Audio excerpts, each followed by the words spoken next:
शुरू करने से पहले एक बार मेरे साथ कहिए, मां कांकेश्वरी की, छत्तीसगढ़ में हतारी जी की। तांदुला नदी के तट पर बसी बालोद की धरती को मैं प्रणाम करती हूं। आप उस धरती के निवासी हैं जिसका लोहा पूरे देश को मजबूत करता है। राजहरा खदान का कच्चा माल भिलाई जाता है, लोहा बनता है उसका। यहां से पूरे देश को शक्ति मिलती है। आपकी मेहनत से और आपके काम से ये देश और मजबूत होता है। प्राकृतिक संसाधनों से भरपूर बालोद का पूरे देश की अर्थव्यवस्था को मजबूत बनाने का बहुत बड़ा योगदान है। इस योगदान के लिए ये पूरा देश आपके प्रति आभारी है। देखिए, चुनाव का समय है। पता नहीं यहाँ पे भाजपा के कितने नेता आए मेरे से पहले और क्या क्या भाषण देके गए हैं। हम भी हर रोज प्रचार के लिए कहीं जाते हैं, भाषण देते हैं, लोगों से बातचीत करते हैं। यहाँ मेरी बहनें बहुत सारी बैठी हैं। जब भी छत्तीसगढ़ आती हूँ तो सबसे बड़ी खुशी मुझे इस बात की होती है कि मेरी बहनें बाहर आती हैं और बातों को बहुत ध्यान से सुनती हैं। और यहाँ तो एक महिला उम्मीदवार भी हैं जिन पर हमें गर्व है। दो उम्मीदवार। अच्छा, दोनों महिला हैं। तो हमें बहुत गर्व है कि छत्तीसगढ़ में काफी ज्यादा महिलाओं को टिकट मिले हैं चुनाव को लड़ने के लिए। जब भी मैं बघेल जी से पूछती हूँ छत्तीसगढ़ के बारे में, बातचीत करते हैं कि क्या क्या किया है उन्होंने, हमेशा महिलाओं की बात करते हैं। हमेशा बहुत गर्व से मुझे बताते हैं कि महिलाएं सबसे ज्यादा आगे बढ़ रही हैं छत्तीसगढ़ में।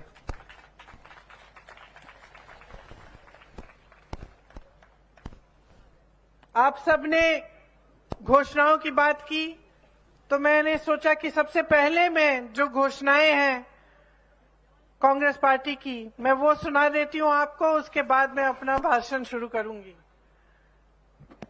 तो कांग्रेस पार्टी ने तय किया है कि प्रति एकड़ 20 क्विंटल धान खरीदा जाएगा। पहले शायद 15 था, अब इसको बढ़ा के 20 किया है। धान की कीमत 3200 रुपए प्रति क्विंटल तक बढ़ाई जाएगी। छत्तीसगढ़ के किसानों का कर्ज माफ किया जाएगा। केजी से लेकर पीजी तक बच्चों की शिक्षा मुफ्त होगी। सभी सरकारी स्कूल आत्मानंद स्कूलों में अपग्रेड होंगे। जो आज चल रहे हैं उनको और अच्छा बनाया जाएगा। जो आत्मानंद स्कूल है, आपने सुना होगा, वो इंग्लिश मीडियम है, उसमें बहुत अलग तरह की पढ़ाई होती है। उस तरह से इनको बनाया जाएगा। तेंदुपत्ता प्रति मानक बोरा की दर 6,000 रुपए और 4,000 रुपए सालाना बोनस होगा।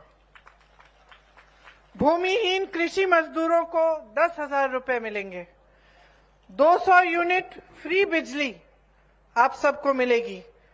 जब आप सिलेंडर को भरने जाएंगे तो 500 रुपए की आपको सब्सिडी मिलेगी। 17.5 लाख गरीबों को आवास मिलेगा। वन उपज का जो एमएसपी है, जो न्यूनतम समर्थन मूल्य है, उसके अतिरिक्त आपको 10 रुपए मिलेंगे वन उपजों के लिए। 10 लाख रुपए तक आपको मुफ्त इलाज मिलेगा। सड़क हादसों, आकस्मिक घटनाओं में मुफ्त इलाज मिलेगा। तीव्र फसल की एमएसपी पर खरीद होगी। 700 इंडस्ट्रियल पार्क बनाए जाएंगे। शायद अभी तक 300 बनाए गए हैं, 700 और बनाए जाएंगे। महिलाओं और स्वयं सहायता समूह और सक्षम योजना के कर्ज माफ किए जाएंगे। प्रदेश में जाति जनगणना की जाएगी। युवाओं को उद्योग हेतु 50% सब्सिडी के साथ सीधा ऋण मिलेगा। अंत्येष्टि संस्कार में आवश्यक सामग्री लकड़ी, कंडे सरकार देगी। ये नई घोषणाएं हैं। अब देखिए, इनके बारे में, इन घोषणाओं के बारे में, हमारी पार्टी के बारे में, आपके प्रदेश के बारे में और खास तौर से आपके अपने भविष्य के बारे में कुछ चीजों को समझना बहुत ही जरूरी है। मेरी बहनें, खास तौर से आपको, क्योंकि आप बच्चों की परवरिश करती हैं, अगली पीढ़ी आपके हाथों में है। आप खेतों पे भी काम करती हैं, बाहर भी जाती हैं काम करने के लिए, नौकरियां भी करती हैं, लेकिन उसके बावजूद घर आकर सबका देखभाल करती हैं, परिवार को बनाती हैं और समाज की, बच्चों की परवरिश करके समाज को मजबूत बनाती हैं। तो आप सबको अपने भविष्य के बारे में अच्छी तरह से बातों को समझना बहुत ही जरूरी है आप सबके लिए।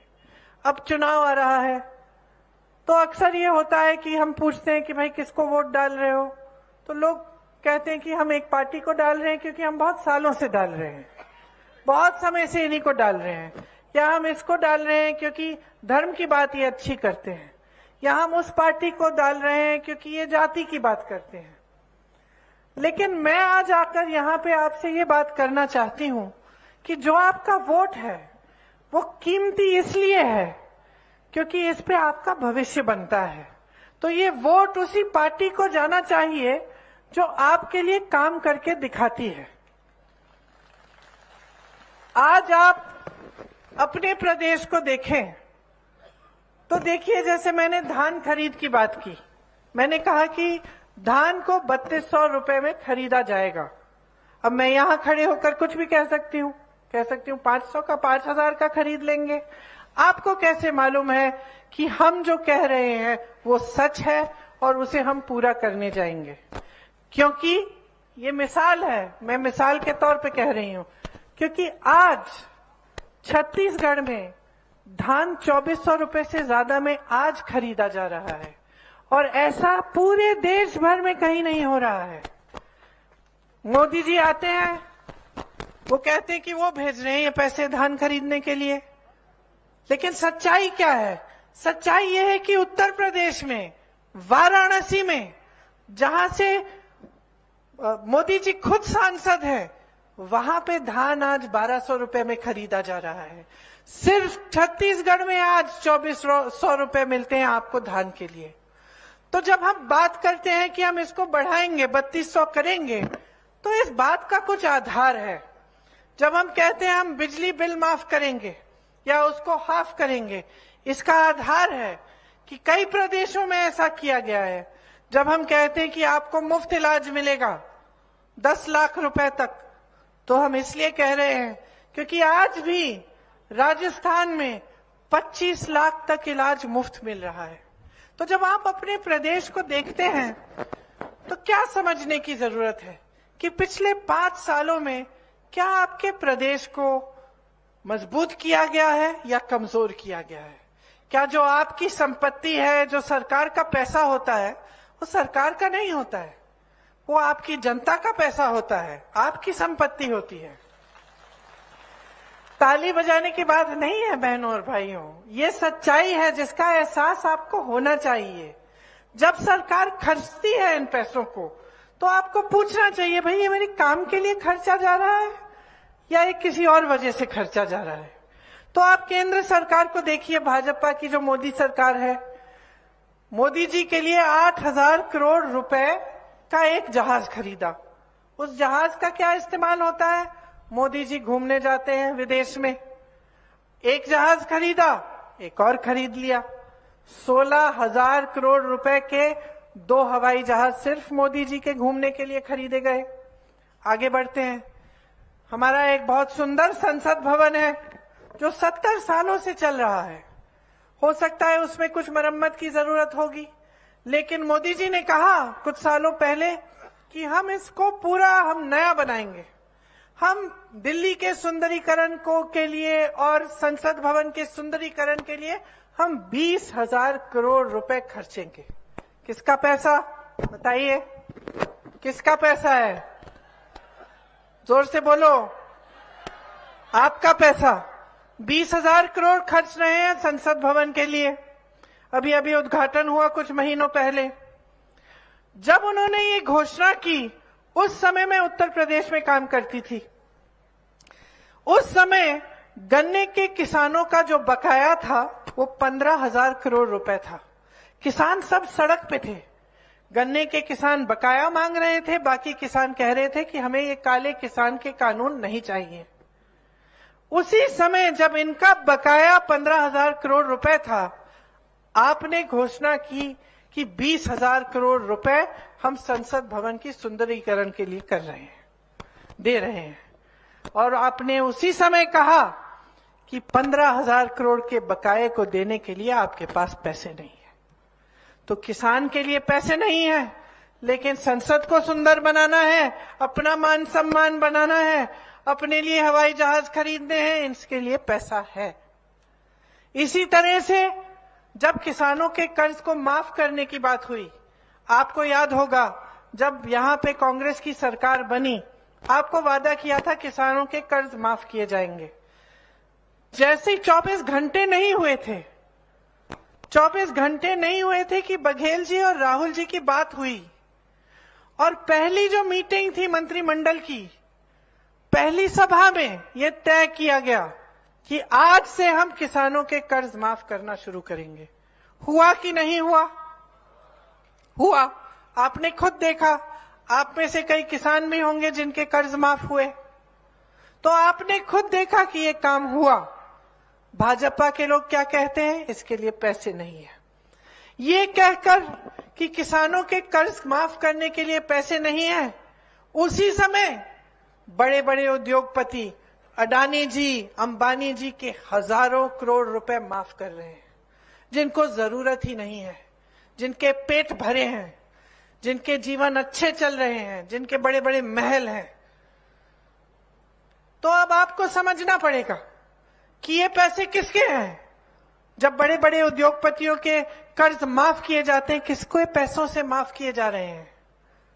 किसके पैसों से? बताइए, किसके पैसे हैं? आपके पैसे हैं। जब बड़ी बड़ी इमारतें होती हैं, कुछ तो काम की होती हैं, ऐसी बात नहीं है कि सारी काम की नहीं है, कुछ चीजें काम की होती हैं, उनको समझिए कि चलो इस बार तो अच्छी तरह से पैसा खर्चा है।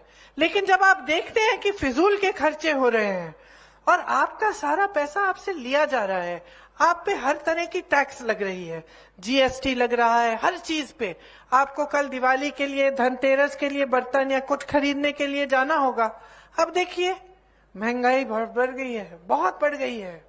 मेरी बहनें, आप जब दुकान जाती हैं, कुछ खाना बनाना है, कुछ मेहमान आ रहे हैं, घर में कुछ टूट गया है, उसकी मरम्मत करनी है, छत की थोड़ी मरम्मत करनी है, या दिवाली आ रही है, लिपाई पुताई करानी है, घर को सुंदर बनाना है, तो आपके दिल में ये बात हमेशा होती है, भाई कैसे करेंगे। हमें अगर खाना बनाना है, सोचते कि हम 2-4 सब्जियां बनाएंगे, कुछ बनाएंगे मेहमानों के लिए, दुकान जाते हैं, पहले टमाटर के दाम आसमान छू रहे थे, आज प्याज 100 रुपए से ज्यादा। तो दिल में ये लगता होगा कि खरीदेंगे कैसे, करेंगे कैसे, आगे बढ़ेंगे कैसे। हर रोज एक नया संघर्ष है हमारे सामने। और इसी समय आप देख रहे हैं कि आपकी जो संपत्ति है वो बड़े बड़े उद्योगपतियों को दी जा रही है। जो बड़े बड़े कंपनियां, जो सरकारी कंपनियां बनी थी, जिनको पीएसयू कहते हैं, उनसे कितने रोजगार मिलते थे। सब वही रोजगार चाहते थे एक जमाने में, चाहते थे कि प्राइवेट में नहीं, सरकार में हमारी नौकरी हो जाए, हम सुरक्षित हो जाएंगे। आज वो कंपनियां कहाँ हैं? वो तो देश की अमानत थी, देश की संपत्ति थी, आपकी थी वो भी। आज कहाँ है? सब प्राइवेट कर दी गई है। और किसको दी गई हैं? बड़े बड़े उद्योगपतियों को, कौड़ियों के दाम में बेची गई हैं। ज्यादातर अडानी जी को दी गई हैं। जितने भी बंदरगाह हैं, जितने हवाई अड्डे हैं, जितनी बड़ी कंपनियां हैं, ज्यादातर इन लोगों को सरकार ने दे दी। तो ये सरकार आपसे पैसे छीनती है, आपकी संपत्ति का इस्तेमाल करती है और बड़े बड़े उद्योगपतियों को दे देती है। इस सरकार में गरीबों के लिए सोच नहीं है, मिडिल क्लास के लिए सोच नहीं है। अब यहां सरकारी कर्मचारी बैठे होंगे काफी। जैसे मैंने कहा, एक जमाने में सब सरकारी नौकरी चाहते थे, क्योंकि उससे क्या होता था कि 20 साल नौकरी करने के बाद भी सुरक्षा मिल जाती थी, पेंशन मिलता था, और वो पेंशन अपने हाथों में मिलता था।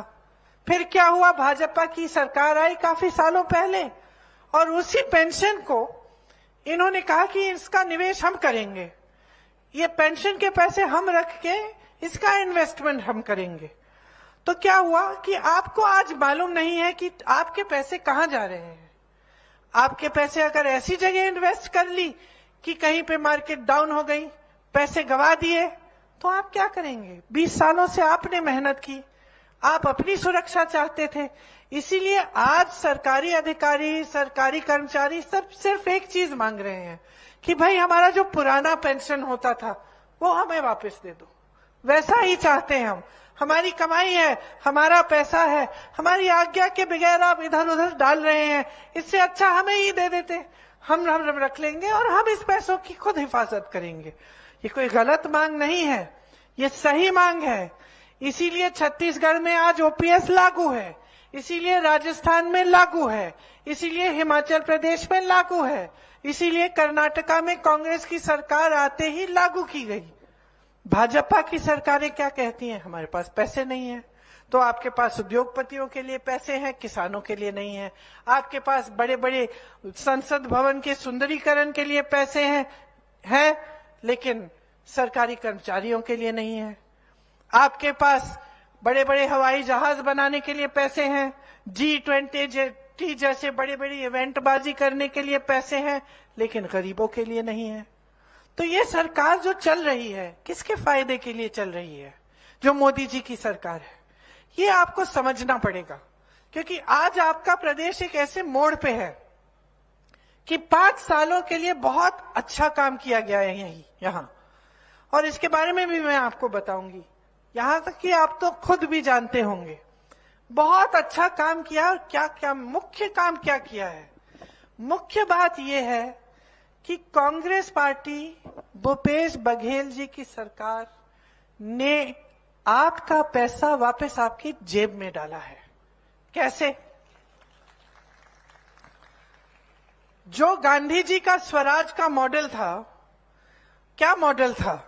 गांधी जी कहते थे जब तक गांव मजबूत नहीं बनेगा तब तक देश विकास नहीं कर सकता।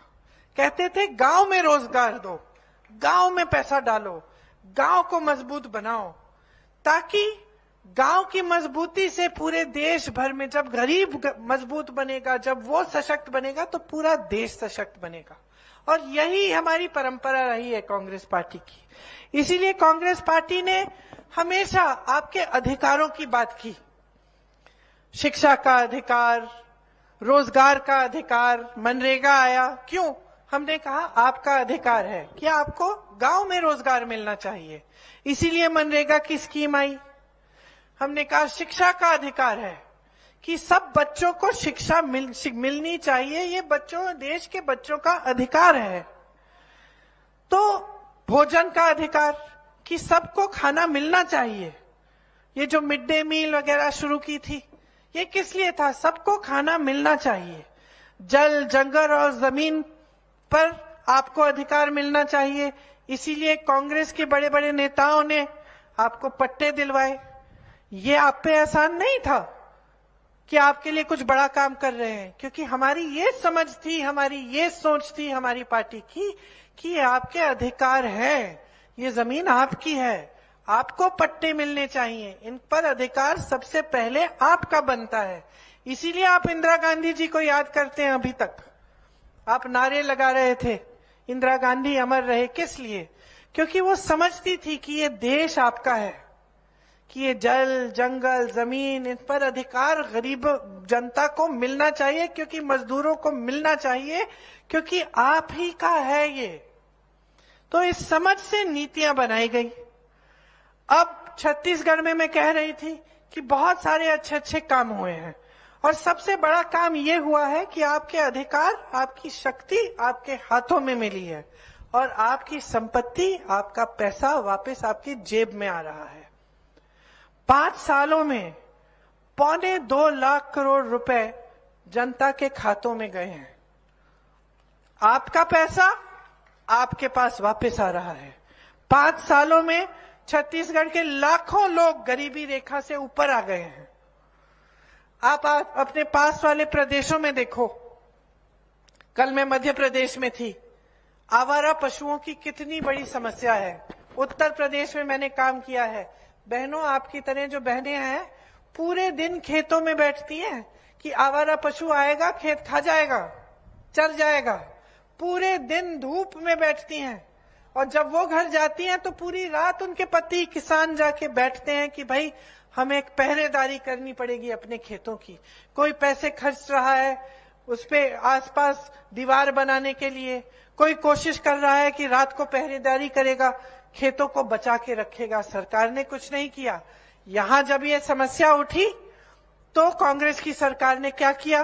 गौठान बनाए, और ऐसे गौठान बनाए कि आज पूरा देश देख रहा है आपकी तरफ। वहां से आपको रोजगार मिल रहा है, स्वयं सेवा समूह की महिलाओं को काम मिल रहा है। पिछली बार मैं यहाँ आई, बड़ी खुशी हुई। वो स्टैंड लगे हुए थे, सब दिखा रहे थे कि हम ये बनाते हैं, हम ये बनाते हैं। तो मैं देख रही थी, मैंने कुछ महिलाओं से पूछा कि दीदी कितना बना रही हो, कितना कमा लेती हो? मुझे बताया 1 लाख से 6 लाख रुपए कमा लेती हैं सिर्फ गौठान के माध्यम से। आपका गाय का गोबर खरीदा जा रहा है, सरकार खरीद रही है। क्यों? आपके पैसे आपको देने के लिए, आपकी जेब में वापस डालने के लिए, आपको मजबूत बनाने के लिए। आप पे कोई टैक्स तो नहीं लग रही है, इस पे खरीदा जा रहा है आपसे। इस तरह से आपकी समस्या भी हल हो गई और आप कमा भी रही हैं, मजबूत भी हो रही हैं। तो इस तरह की हमारी नीतियां रही हैं। यहाँ 10,000 गौठानों का निर्माण किया गया है पिछले 5 सालों में। और जैसे मैंने कहा, ग्रामीण जो जीवन है उसको मजबूत किया है। आपका संघर्ष भरा जीवन होता है, सरकार का काम होता है कि इस जीवन में जो आपकी मुश्किलें हैं उसको कम किया जाए। आज आपके यहाँ के किसान खुश हैं। आप अलग अलग प्रदेशों में जाइए, रो रहा है किसान, आत्महत्या के उस पे हो गया है, आ गया है, उस पे आ गया है, रो रहा है, उसकी कोई मदद नहीं है। पेट्रोल डीजल के दाम बढ़ गए हैं बहुत ज्यादा, हर चीज पे जीएसटी लगती है, बहुत मुश्किलें उसके सामने हैं और वो कमा ही नहीं पा रहा है। यहाँ क्या किया? यहाँ सबसे पहले तो धान के लिए आपको सबसे ज्यादा खरीद आपसे हो रही है। उसके अलावा जो वन उपज है, 67 वन उपजों के लिए आपको न्यूनतम समर्थन मूल्य दिया गया। मैंने मध्य प्रदेश में पूछा, भाई आप लोगों को मिलता है? सबने हाथ उठा करके मना किया, नहीं मिलता है। वन उपज के लिए सिर्फ यहां मिल रहा है आपको। तो आपको मजबूत करने के लिए आपके लिए मोबाइल अस्पताल भी बनाए, जिससे 1 करोड़ लोगों का लाभ हुआ। आपको लाखों एकड़ वन की भूमि पट्टों के माध्यम से मिली, इससे आप मजबूत हुए। तो ये सारे काम महात्मा गांधी जी की परंपरा, उनकी सोच को आगे लेने वाले काम हैं, जिसमें एक सरकार, एक नेता, एक राजनीतिक पार्टी ये समझ रही है कि जनता ही सर्वोपरि है, जनता से बढ़कर कुछ नहीं है। हम महिलाओं की बात करते हैं, आपके लिए बहनें कितनी योजनाएं बनाई गई। यहाँ आंगनवाड़ी बहनों का आपका मानदेय बढ़ाया गया, दाई दीदी क्लिनिक बनाई गई, जिससे आपको सुविधा होती है। आप संचालित भी उन्हें करते हैं, खुद महिलाएं संचालित करती हैं। सरकारी कॉलेजों में लड़कियों के लिए स्नातक और मुफ्त शिक्षा कराई।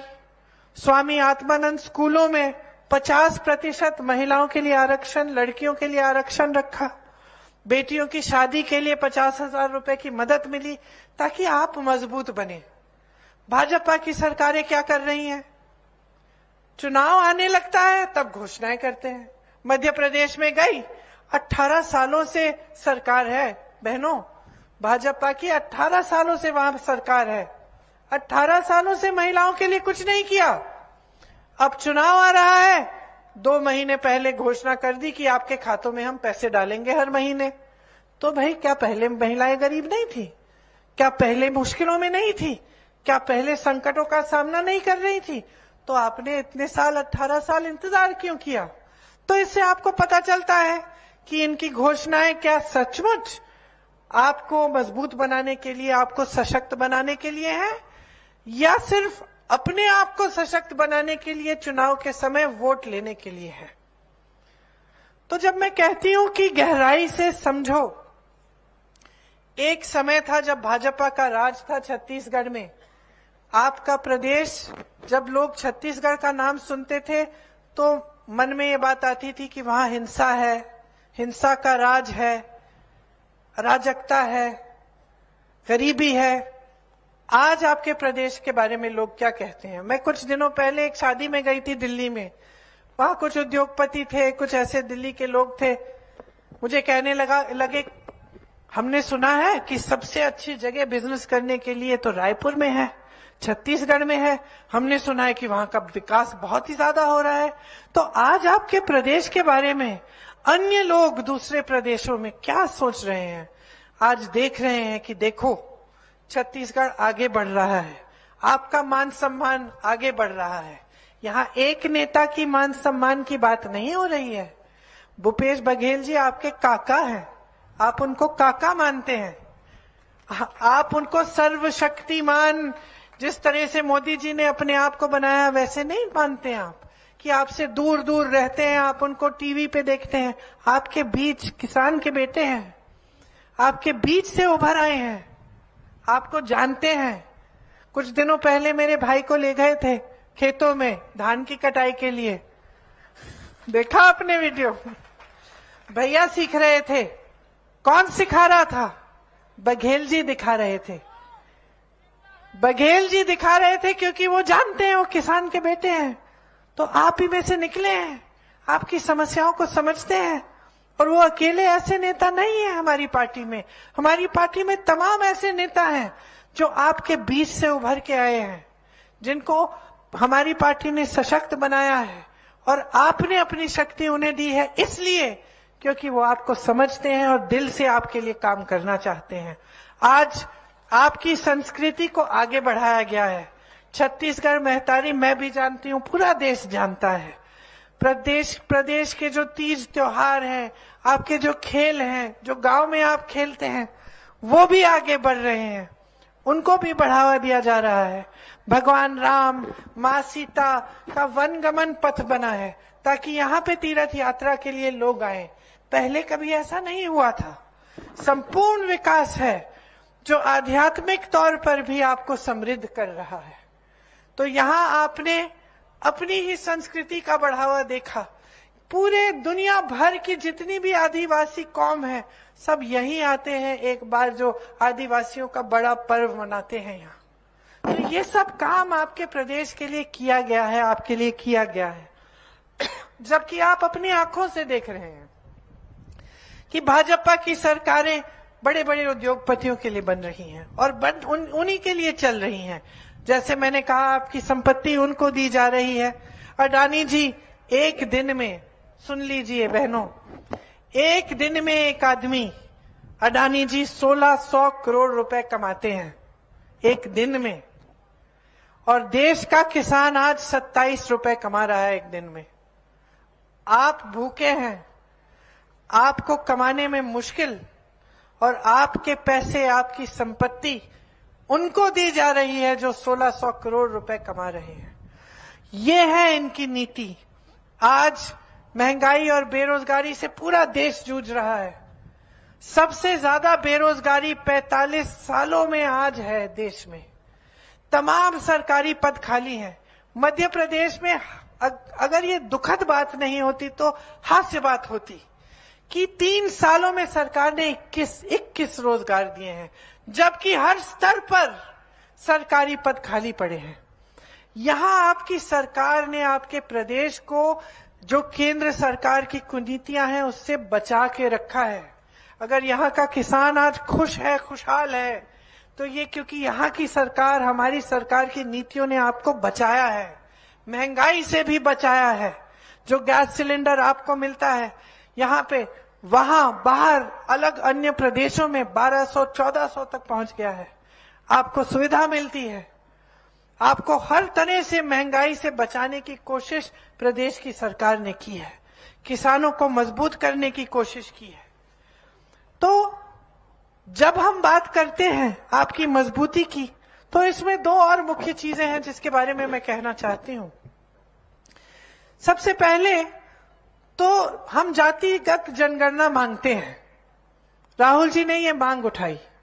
और जातिगत जनगणना होती क्या है, आपने बहुत बार बार सुनी होगी ये बातें। अब मेरे ओबीसी के भाई बहन यहां बहुत होंगे, एससी के, एसटी के। देखिए, खास तौर से आप लोगों के लिए ये बहुत जरूरी है कि आप ध्यान से सुने। जातिगत जनगणना का मतलब है कि देश में गिना जाए कि ओबीसी कितने हैं, दलित कितने हैं, आदिवासी बहन भाई कितने हैं, गरीब बहन भाई कितने हैं, कितने किसान ऐसे हैं जो गरीबी रेखा से नीचे हैं, कितनी जातियों का कौन कौन है, ये गिनती हो जाए। ये गिनती हम क्यों मांगते हैं? हम ये गिनती इसलिए मांगते हैं क्योंकि जब तक ये गिनती नहीं होगी तो सही तरह से न प्रतिनिधित्व होगा और न नीतियां बन सकती हैं। जब गिनती होती है तो हम जानते हैं कि भाई इस इलाके में इतने लोग दलित हैं, इनके लिए हम एक खास नीति बना सकते हैं, इनकी मदद के लिए, इनको आगे बढ़ाने के लिए। या हम कह सकते हैं कि जो ओबीसी वर्ग है ज्यादातर किस तरह के काम करते हैं, ये बढ़ाई का काम करते हैं, जैसे मजदूरी का काम करते हैं और अन्य ऐसे काम हैं जो ज्यादातर ओबीसी वर्ग के लोग करते हैं। तो हम सोच सकते हैं कि ठीक है, इन वर्गों को मजबूत करने के लिए, इन्हें और संपत्ति देने के लिए, इन्हें सशक्त बनाने के लिए कैसी कैसी स्कीम हम बना सकते हैं। जब गिनती नहीं होगी तो पता कैसे चलेगा कि किसके लिए क्या करना है और कैसे करना है? पता कैसे चलेगा कि सही प्रतिनिधित्व हो रहा है सबका कि नहीं? पता नहीं चलेगा। अब आपने मोदी जी से बहुत बार सुना होगा, वो कहते हैं कि वो खुद ओबीसी हैं, कहते हैं कि खुद ओबीसी वर्ग के लिए खूब काम करेंगे, आगे बढ़ाएंगे।